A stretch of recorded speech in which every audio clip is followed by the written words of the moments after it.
प्रणाम सब गोटे के। जागू मैथिल के संग हम शिवम कुमार चौधरी एखन बेनीपुर प्रखंड में उपस्थित छी और एहिठमा विभिन्न पद के नामांकन के लेल विभिन्न प्रत्याशी सब आबि रहल छथि। तो एखन हमरा संगे जे जुड़ल छथि हुनका से बात करै छी। अहाँ के नाम की भऽ गेल? हमर नाम मुन्नी देवी।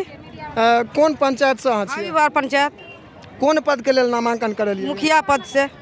जीत के बाद जे अहाँ गाँव में एबै तो अहाँ के सबसे पहले काज की रहतै? विकास करब।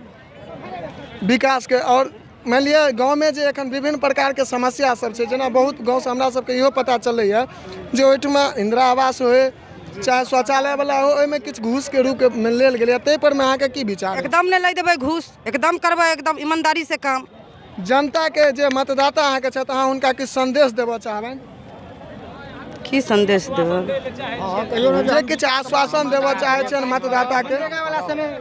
हाँ हाँ, सब आदमी से काम करेबै। हाँ जी।